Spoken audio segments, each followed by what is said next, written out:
Hello and welcome to Kabbalah of Adam. I'm inside a boat tonight, so we're going to study Leviathan in a boat. How about that? Let me get my prayer of the RE going here, and we will get to it. The information that we're going to give you tonight, it's going to blow you away. It's going to blow you away. Here we go. Root of the universe and master of all masters, Father of mercy and forgiveness, we thank you, our God and the God of our fathers, by bowing down and kneeling, that you brought us closer to your Torah and your holy work, and that you enable us to take part in the secrets of your holy Torah. How worthy are we that you grant us with such a big favor. That is the reason we plead before you, that you will forgive and acquit all of our sins, and they should not bring separation between you and us. And may it be your will before you, our God and the God of our fathers, that you will awaken and prepare our hearts to love and revere you. And may you listen to our utterances and open our closed heart to the hidden studies of your Torah. And may our study be pleasant before your place of honor, as aroma of sweet incense. And may you emanate to us light from the source of our soul to all of our being. And may the sparks of your holy servants, through which you revealed your wisdom to the world, shine. And may their merit and the merit of their fathers and the merit of their Torah and holiness support us, so we shall not stumble through our study. And by their merit enlighten our eyes in our learning, as stated by King David, the sweet singer of Israel. Open my eyes so that I'll see wonders from your Torah. Because from his mouth God gives wisdom and understanding. May the utterance of my mouth and the thoughts of my heart find favor before you, God, my strength and my Redeemer. Amen. So going back to last week, I don't have the board with me, but you remember, it looks sort of like this, right? I know this is backwards because of my phone is flipped. But remember, we had seed equals light. We had Adam is 45. We had blood or Dam is 44. And the Yitzhahara, the other gods, the Klippa, and all of its levels. And Behemoth is the building that they're in. In 3D. Okay? And all the people. So, as always, I'm going to give you the answer up front. Okay?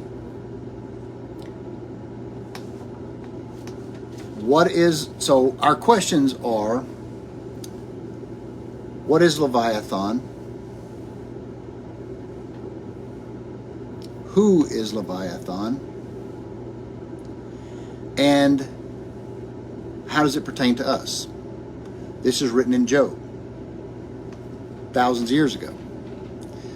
And we know that this aspect of evil, the Sitra Achra, the other side, the evil one, the other gods, the Nakash, Cain, Nimrod, Pharaoh, Laban, Balaam, Nebuchadnezzar, all the way through. You can change the name all you want. It's the same personification. What is the last one? It's going to go through all of the exiles of Torah. The straight serpent and the curved serpent, right? Front side serpent and backside serpent, Leviathan. Front side knowledge and backside knowledge, or they're the lack of. All right, what does it do? It takes all the stuff from the front side and calls it its own. And then it twists it. Remember from the class a few weeks ago. It takes that knowledge and twists it. So there's truth in everything the backside says, then they twist it.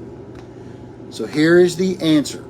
Here is the $1 billion answer to what is the secret of Leviathan in Job. It's Yeshu HaNotri, Jesus of Nazareth. And I'm going to show it to you. Hopefully we get to that point in today. But as we go through, I want you to listen to what Ravali is saying with that in mind, knowing that that is the God of the other side. All right? And he's going to explain it. And there's times he'll flip forth, back and forth, front side, back side, front side, back side. So we have to keep our flow going in that. So we're going to start today in Job chapter 41 with a continuation in verse 6.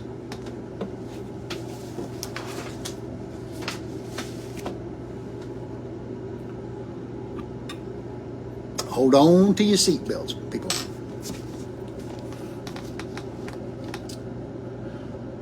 If you have the Tanakh, I'm on page 1677.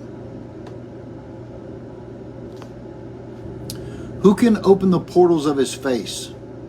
Surrounding his teeth is terror. His pride is in the strength of his shields. They're sealed and closely tightened. One scale touches the next. Even air cannot come between them. Each is attached to the other. They are interlocked and cannot be separated. His sneezes flash light. His eyes are like the glimmer of the dawn. Flames go from his mouth and sparks of fire escape from it.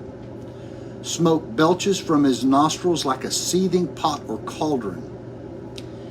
His breath ignites coals, and flame shoots forth from his mouth. Power resides in his neck. Before him, worry turns to delight. The layers of his flesh are stuck together, firmly upon one another, immovable. His heart is firm as a rock, firm as the lower millstone. When he ascends, the mighty become frightened. The very waves are found wanting. If someone would apprehend him, a sword would not prevail, nor would a spear, a slingshot, or armor. He treats iron as straw and copper as rotten wood. This is going to blow you away. Okay, let's start in verse 6 with Rav Ali's commentary.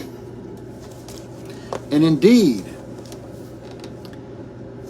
in the behaving that it is in the world, a man opens the lips of a horse and the mules in order to look at his teeth, to know their age. It's called teething a horse or teething a mule. They look in there and say, oh, he's one, you can tell by the molars or whatever, or the wear on their teeth, how old they are. And this evil one is a master of compulsion of the horse and of the mule and of the Kedusha, holiness. And this is written in verse 6. Who can open the doors of his face, the portals? As the lips are like the doors, the portals, and they are on the face. Esther 7:5. So we can turn to Esther. Turn to Esther with me.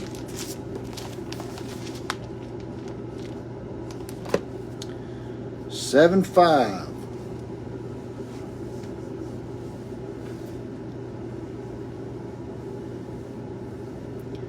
Who is this? As it says, who is this that can open his lips and look at his teeth? Esther 7:5. Where is this one who dares to do so?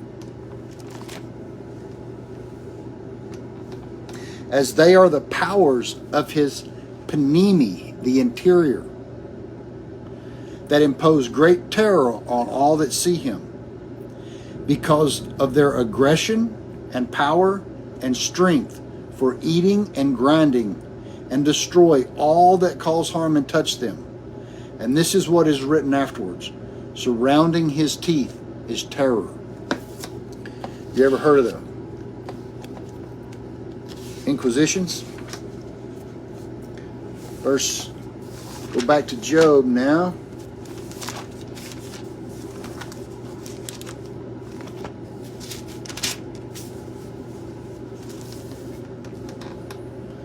So who can open the portals of his face? Surrounding his teeth is terror. His pride is in the strength of his shields.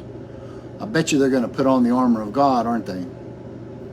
Their seal is closed tightly, it says. Rav Ali says, and behold, What causes the arrogance and the pride of this evil one? It is the many powers of Gevurah that go out. The dinning, the Gevurot, but it's Gevurah.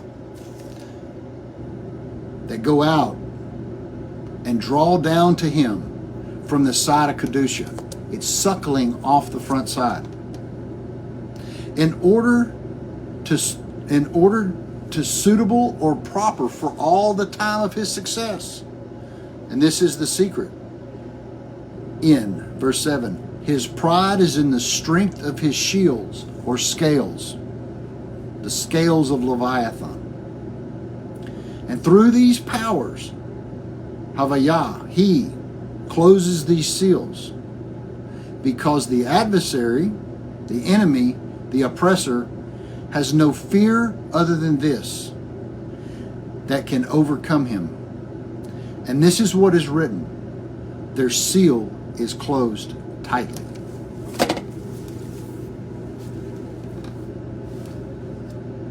Verse 7. His pride is in the strength of his shields, and their seal is closed tightly. Verse 8. One scale touches the next. Air cannot even come between them. Verse 8. It just gets better as it goes. And those powers are so much so continuous, attached to him, that they are stuck on him until no place remains for any air to come between them, to approach him in order to harm him. And this is the matter that they said in verse 8. And on this secret we find the revelation of the evil one, that it was garmented in an armored plate of scales, as they are the secret of these powers that are attached to him, that this evil one was trusting in. He was trusting in them and was not afraid of any man. But in the time to come, in the time of his downfall, the Kedusha itself will overcome him, and the power of its 5 Gevurot, as they are the secret of 1 Samuel 17 and 40. So turn with me to 1 Samuel 17 and 40.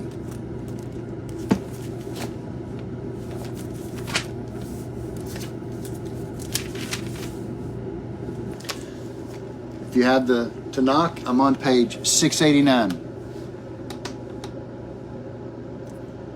For what are these 5 Gevurot? And he picked out 5 smooth stones from the brook and put them in the shepherd's bag and put the slingshot in his hand. These are the tip of the Yud, the Yud Hey Vav Hey. These are the 5 heavy dinim from the side of Kedusha that is going to kill, just like David Amalek killed the Philistine, which is the same persona, the king of the other side. So too it will happen in the end. As it says, 5 smooth stones that he took from the brook. For that is the secret of Bina. Remember, stone upon stone? We learned the 104 lights, the 52 and the 52, 52 to Zah, 52 to Shem Ben. And if you add the 26 to it, there's your 130 that we talked about last week on the board that was so important.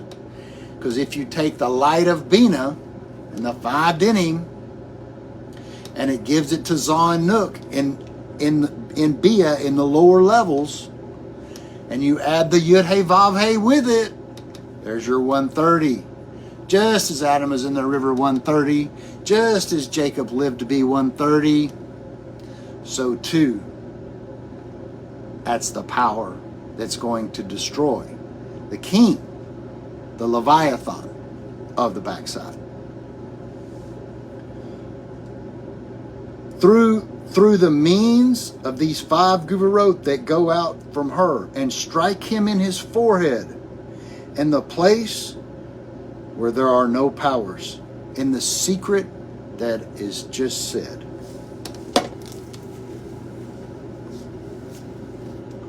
One scale touches the next. Even air cannot come between them. Verse 9. Each is attached to the other. They are interlocked and cannot be separated. And the powers themselves, their roots are from the outside of Kedusha, holiness, the externals, but not from the Pinimiyut, the inside, God forbid. And this is the secret that they say it's a port in verse 9. Because they are literally from the other side of Bina, the Akoraim, that shines on them. This is the Bortzina de Karanutza, the black light, the backside of Bina, in the square of Echia. So if you take the word Echia, I will be, this is the burning bush. Remember, I will, what name do I say sent me? I will be what I will be. Echia, Asher, Echia. So if you take the word Echia and you square it, so you have Aleph, Aleph Hey, Aleph Hey Yud, Aleph Hey Yud Hey, which, so you're expanding it out, and the backside is where it's getting its power from the burning bush, from the backside of the den. These letters of Echia are attached and they are interlocked, unite with one another, this one with this one, in the manner of the squaring in the names as is known. And the impure exterior has no defense, and the Shefa, because it is from the outside of the holy den judgment, and therefore it adds up to the total of Chet, Vav, Lamed, Kul, which is 44. 44, remember, Dam, blood. It's got to have blood. This word Kul, or some say Kul, means non-holy, secular. And this is the equivalent of blood, 44. Dam. And the reason is well understood in the secret that is said. But the holy inside, the Panimi, has no drawing down except to Israel. In the secret of Exodus 3:14. For Exodus 3:14 says, Echia has sent me to you. And in Hosea 14:6, as it says, Echia will be like the dew. And he dismisses them, the powers, with the Hitzonim, with the 5 Guvurot, as is mentioned, to break them and to subdue them, and to subdue them beneath their feet. That was verse 9. Each is attached to the other. They are interlocked. They cannot be separated. He was explaining the Echia of Bina, but it's the backside. 10. His sneeze flashes light. His eyes are like the glimmer of the dawn. You're fixing to learn where you get the word tissue from. Hey, I need a tissue. And that which is written afterwards in verse 10, his sneezes, flashes light. The word is a tissue tav. Sneezes, flashes light. A tissue tav. This is the secret of the matter. Because when it sneezes, it only comes from the head with a bit a remainder or a surplus coming through the nose, that this evil one receives so much from the supernal light, or at the time of his success, until a bit of it is brought through his nose, and therefore his nose flashes light around him. And also he brings forth a bit through his eyes, and therefore verse 10 says, his eyes are like the glimmer of the dawn.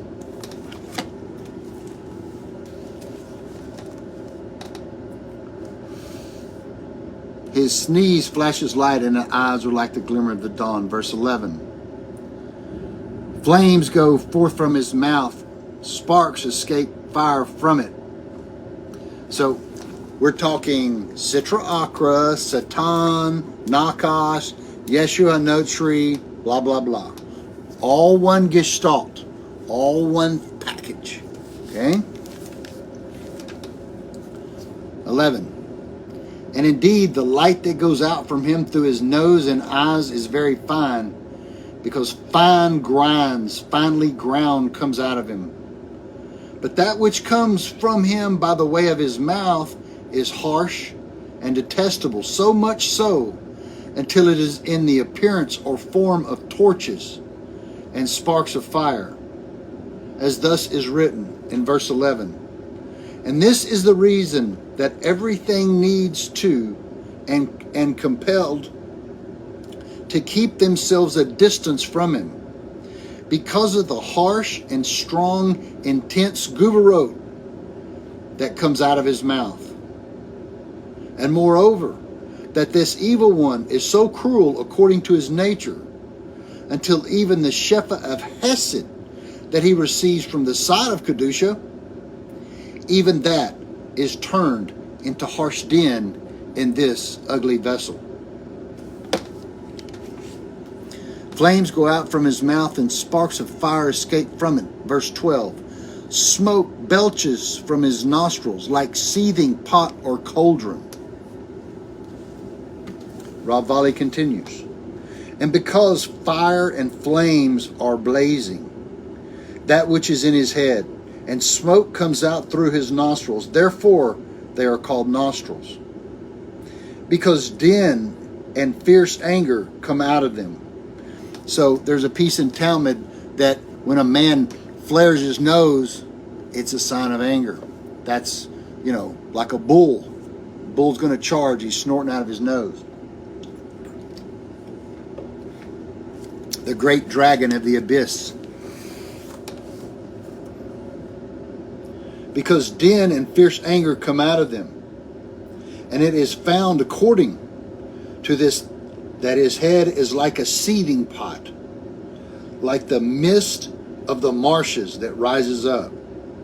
Because his cruelty is always exhaled in the harsh din that burns on his head. And they are revealed through his nostrils, as is written, like in verse 12, like the mist of the marshes, a seething pot that is in his head.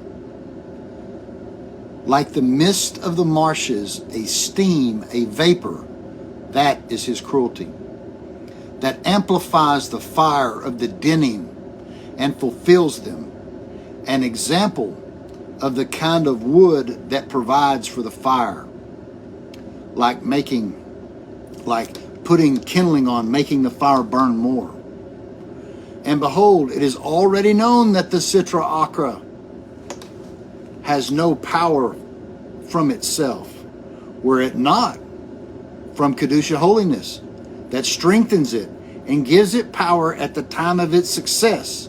And this is the secret, a seething pot, like the mist of marshes.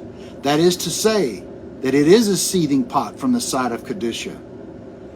A slap on the face of this left side or left hand. But it is like the mist of marsh itself on its own side to know its weakness. The old turn the other cheek thing. Smoke belches from his nostrils like a seething pot or cauldron. Verse 13. His breath ignites coals, and flames shoot from his mouth. Because it is also known that the powers of the Sitra Achra, the god of the other side, is called coals. This is the matter that they said in support. His breath ignites coals. That is to say that the breath of this evil one is always evil, and every inclination of thought of its heart is only evil the whole day, and therefore he gives power from his power to sending his evil malachim, his evil angels, to destroy by fire and to burn everything that his hand finds. And this is what is said in verse 13. And behold, it is also known that from his mouth the breath, the vapor, comes out to include fire, which is Aish. So you take the Aleph, we're doing a Rosh Tevot. You're going to take the first letters. Aish, so Aleph Shin. Water, because vapor has water in it. Mayim, Mem Yud, Yud Mem. This is the water, so you take the Mem. And Ruach, breath, which is the Resh of that word. So the Rosh Tevot of this word spells Amar, as in he said. You have heard it said, but I say. That's getting 57, guys. And we're headed there on a rocket ship. I.e., his sayings, because the whole fire, water, air, as mentioned, is found in it. Indeed, the breath vapor of his mouth is evil. This is the secret of Lashon Hara, evil speech. The fire strengthens him because his cruelty prevails. And this is the reason that his breath, Hevel, which is the word for Abel, Cain and Abel, his breath, Hevel, which is also the word vapor, turns into a flame. And thus this is the reason his breath turns into a flame. As it says in verse 13, a flame shoots from his mouth.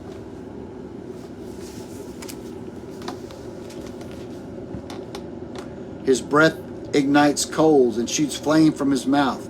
Verse 14, power resides in his neck. Before him, worry turns into delight. Now don't twist it.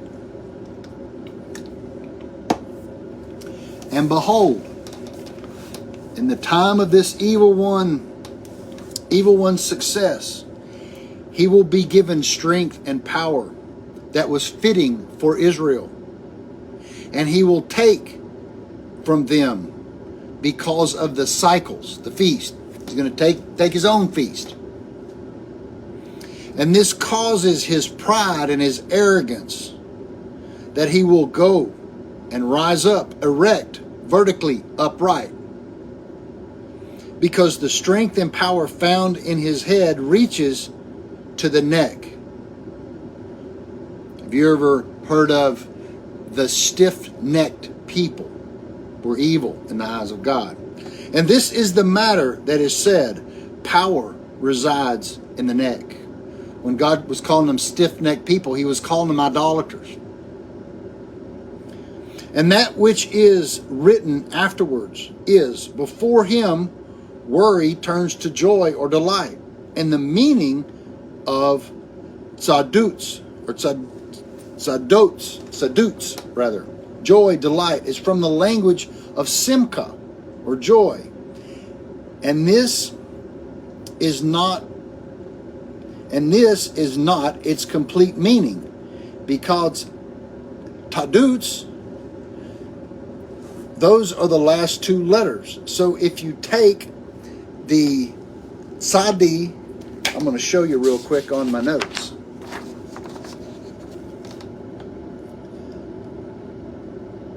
Tav, Dalet, I can't read it backwards there, Tzadi. So you have the Dalet and the Tzadi right here. So if you have the Tzadi and the Dalet, it goes from Tzadi to Tzad. In the secret of turning over or exchanging it from one side to the other. It's like moving a sack from one side of the donkey. It's too heavy. The donkey's having trouble carrying it. So you take it from one side and move it from the other. Now you think the donkey is happy, right? You didn't. You just took the evil and moved it from one side to the other. But he thinks he's moving it. They think they're taking it from sadness to joy. They're not. They're just moving it from one side of a donkey to the other. It's not changing from the donkey.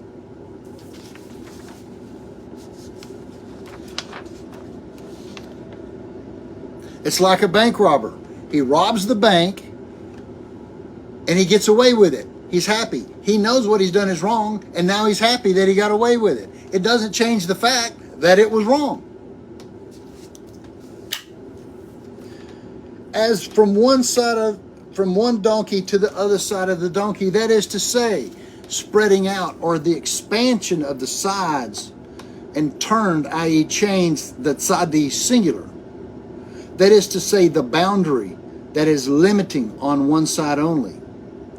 And if so, the word ditza, joy, in every place. And that is to say, the spreading out of it, this simcha, this joy, are of sadness. Etzev, sadness and joy are combined in Leviathan, according to the matter spoken of. And we find according to this, that they said here in verse 4, before him his face, worry, sadness, turns to joy and delight. And that is to say, that the spreading out of his face of this evil one, the worry and sadness and grief and sadness and agony and distress of everyone that watches him, because they are in fear of him, because of his fierce aggression and cruelty. If you don't believe in him, you're going to go to hell. And if he wants to spread out, to extend his taduts, joy, from the language of simcha, joy, its meaning will be, as he is happy, somak, someach. And his joy, simcha, is seen in his face, but afterwards sadness and sorrow from the reason we have just mentioned.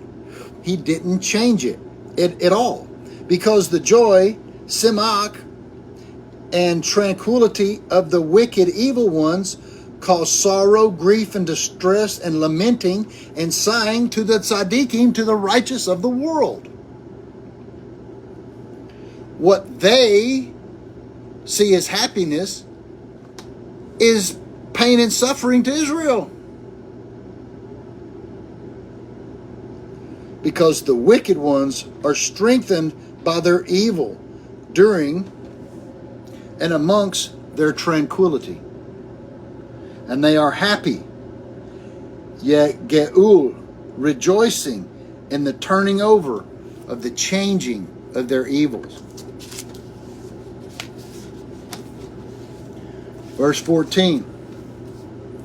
Power resides in his neck. Before him, worry turns to delight.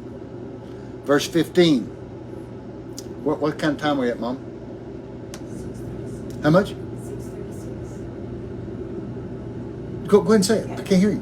6:36. Okay, 6:36. Okay, here we go. Let's see. We're on verse 15? Yeah. So power resides in his neck. Before him, worry turns into delight. Verse 15. The layers of his flesh are stuck together, firmly upon one another, immovable. I'm going to go ahead and read 16. It's important. His heart is firm as a rock. Firm. as the lower millstones. You see the three firms there. There's one in 15, firmly upon one another. There's one in 16, his heart is firm as a rock. And there's one at the end of 16, firm as the lower millstone.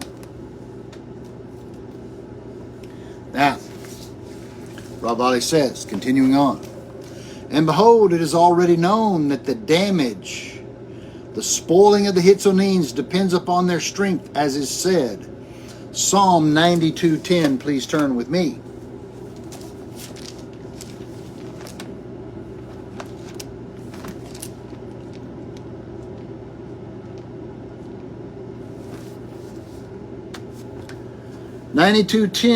I'm on page 1519 in the Tanakh. For behold your enemies, O Hashem, for behold your enemies shall perish. And here's the part that Ravali quotes. Dispersed shall be all the doers of iniquity. Dispersed, separated shall be all the doers of evil. Uh-oh. I dropped my phone there. And indeed, during the time of this evil one's success, even the inferior, the bad portions from the aspect of his outside hitzoniyut, the exterior, are called in verse 15 the layers of his flesh. And they are all and also they stick to him completely, absolutely, in their cleaving, in their sticking. And he is strengthened through them to strengthen his evil. And this is the secret of verse 15, that the layers of his flesh are stuck together. As here, his exterior, the hitzonim, the hitzoniyut, the exterior, those that cling to him. And all its power are strengthened and settled and dwelling in him, so much so until there is no fear of any part of falling or collapsing or tottering from his stature or his situation or his state or his condition. And this is written firmly upon one another, immovable, molded upon one another, so it shall not move.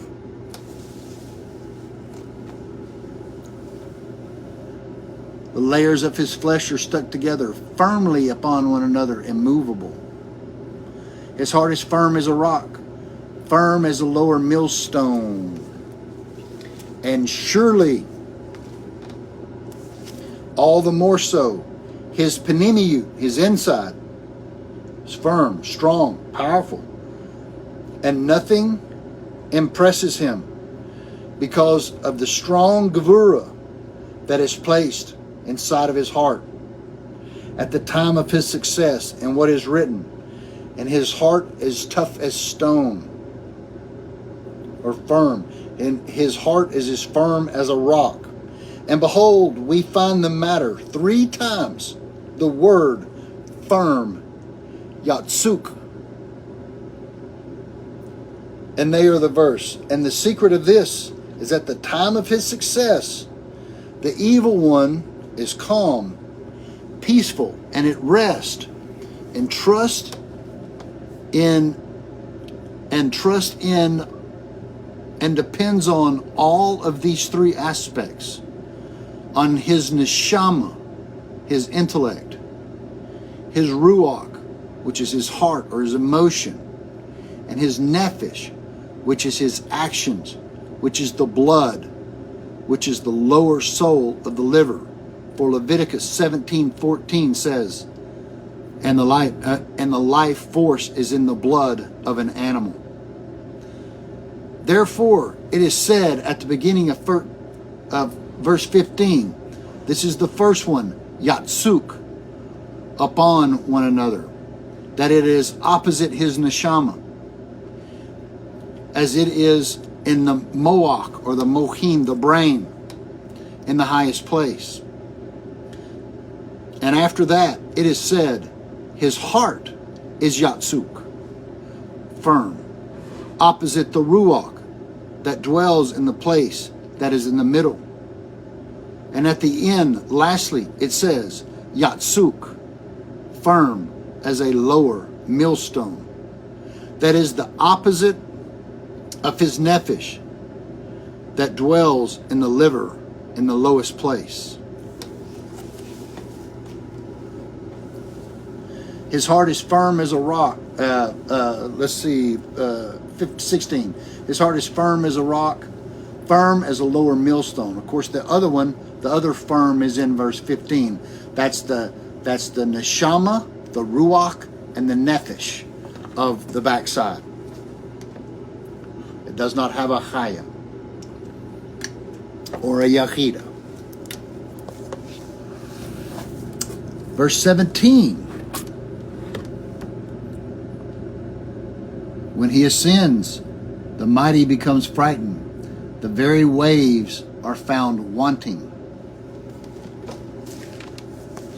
And it is not enough for this evil one that there is no fear except from him at the time of his success, but he imposes and throws extra fear and fright to all the tsarim on high, all the angels, all the malachim. And they are called Elim. And all of them are frightened of him. And this is written, when he ascends, the mighty become frightened, as the matter says. They are in awe, because this evil one grasped the last two letters of the Kedusha in the Aleph Bet, that is the Shin and Tav, from the word Mishatav, which means ascend. Mem, Shin, Tav, Yud. That's the word ascend. The Shin and the Tav spell the word Seth. It's suckling onto Seth, which is Klal Israel. It's drawing the power, the backside. And it's suckling from them at the time of his success,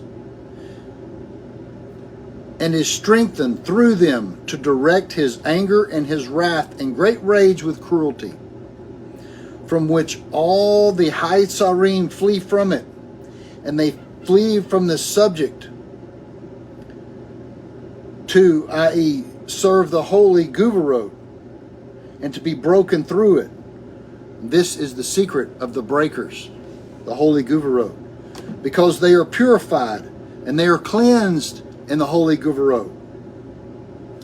But the ones who approach and draw down close to this evil one are contaminated, made impure from it.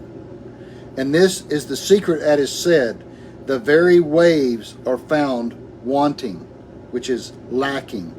These are the breakers. These are the waves. Turn to Psalm 42 and verse 8.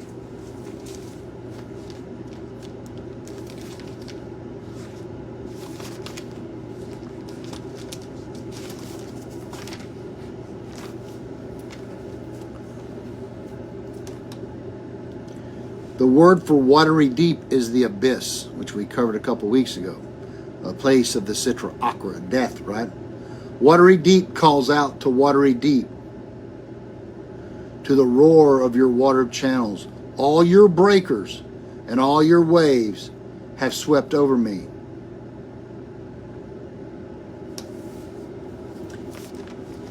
And Psalm 93, verse 4.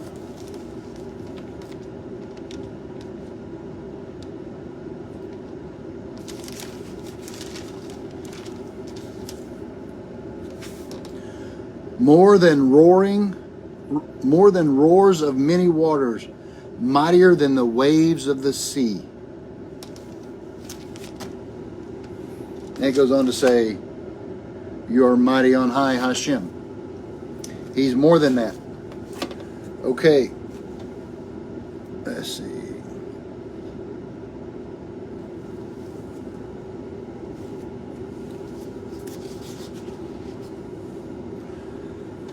Verse 18 and 19, and this will be our last two our last two verses for the night.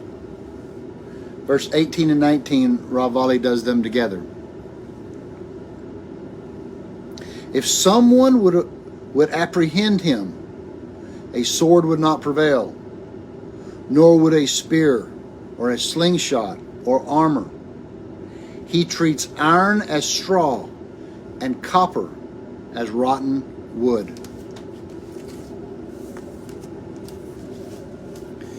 And behold, this evil one is so firm and strong and powerful at the time when the hour to play, to sport with, to jest with him, until even though he increases the harsh and powerful din, the Gevurah, the judgment. This is the Gevurah. This is the sword of his enemies. As it is by him or near him, and he cannot rise up and prevail to stand against him. As it says in verse 18, if someone would approach him, no triumph with those that join him. And not only the sword alone that comes close, but even the spear and the arrow that are called weapons. How many times have you heard it? No weapon formed against me will prosper. They're saying it all, and it's all correct on their side, on the back side, on the side of evil.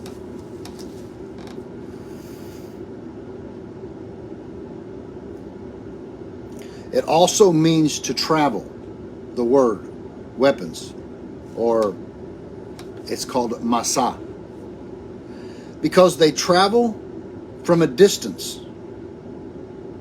And from this reason, our rabbis of blessed memory said, if you see an evil, wicked one, that the time or hour plays or sports with him, do not tease him.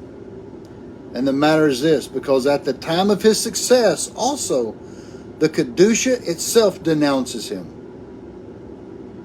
And his weapons to stand opposite his enemies. And it is not enough that the Kedusha, gave him power to rescue or save from all of his persuaders, but that the Kedusha, also weakens the powers of him, their powers, so that they cannot be saved or rescued from his hand.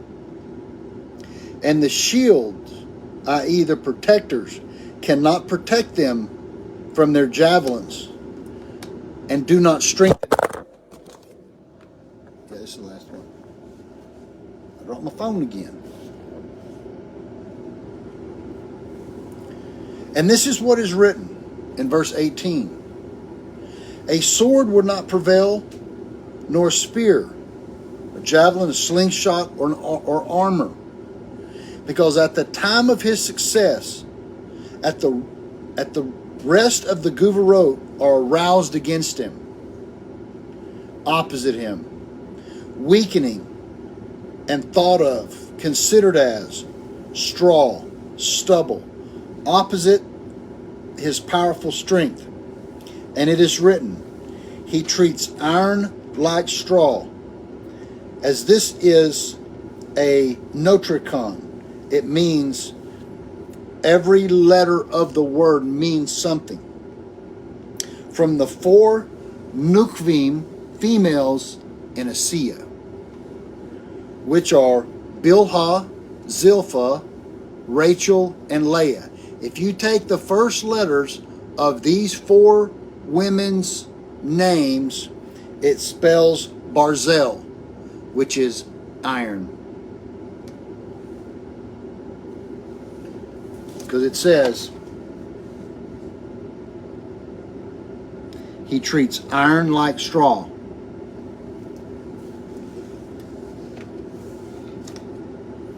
And it's like the word argamon, purple. You know, it's Michael, Raphael, Nuriel, that whole thing. Same thing here. It's called a notricon. So the Barzel is Bilhah, Zilpah, Rachel, and Leah. And that which is written afterwards is like copper, like rotten wood. Because the word Rekavan is the word rotten. And this is Tiferet. So you have the Malchut is part of it, which is the iron, and then the Tiferet of the backside. This is the Tiferet of the Sia that is called copper. Where are we headed? Oh, just like they lifted Jesus up on the copper serpent, so we lift Jesus.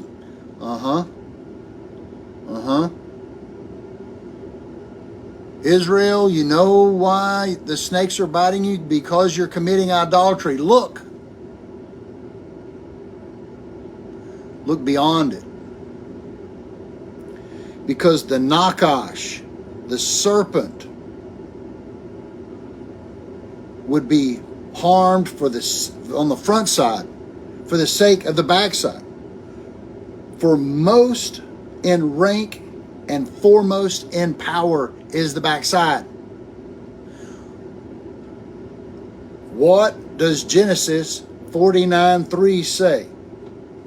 Turn to Genesis 49:3.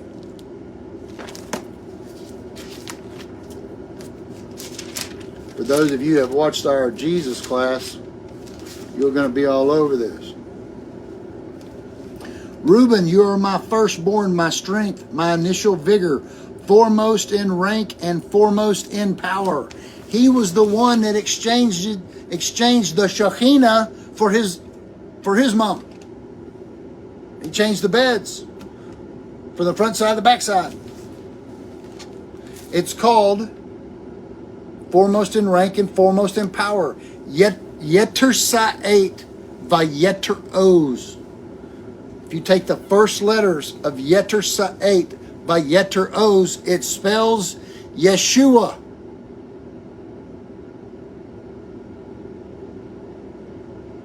And at the time of the evil one's success, it is thought of him as rotten wood.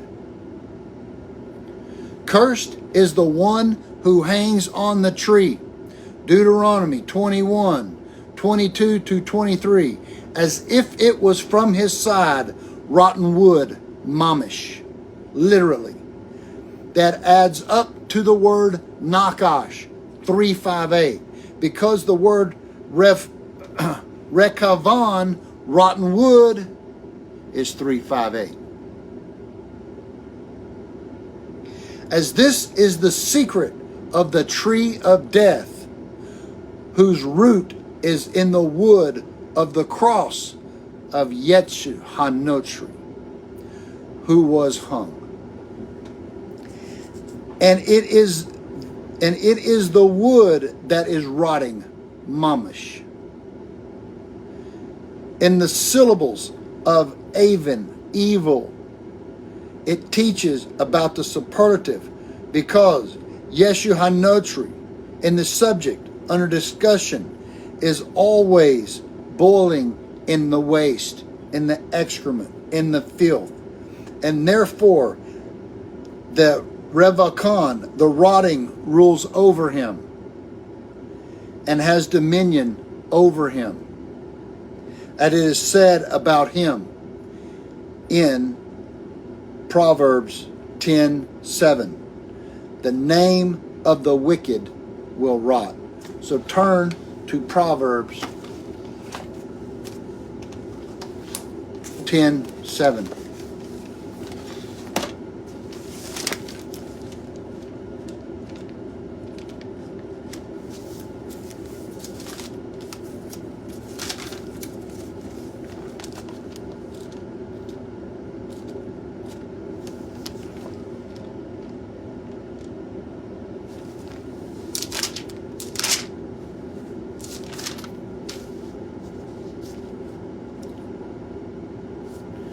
Remembrance of the righteous one brings blessing, but the name of the wicked will rot.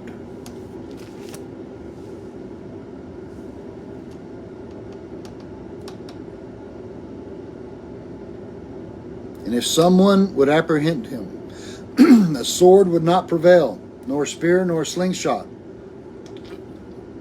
nor an armor. He treats iron as straw, and copper as rotten wood. And the Torah is amazing, and the sages are amazing, and you now have a really good idea. And they looked upon him that was pierced, and he killed Leviathan. It is unbelievable. Torah's amazing, sages are amazing. I'm coming to you guys live. Give you a little tour. Coming to you live from inside the boat.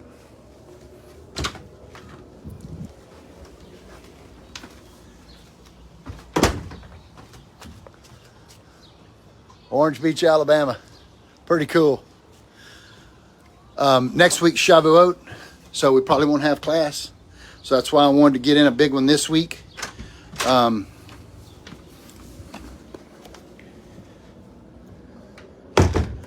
have a great weekend. I'll catch you guys later.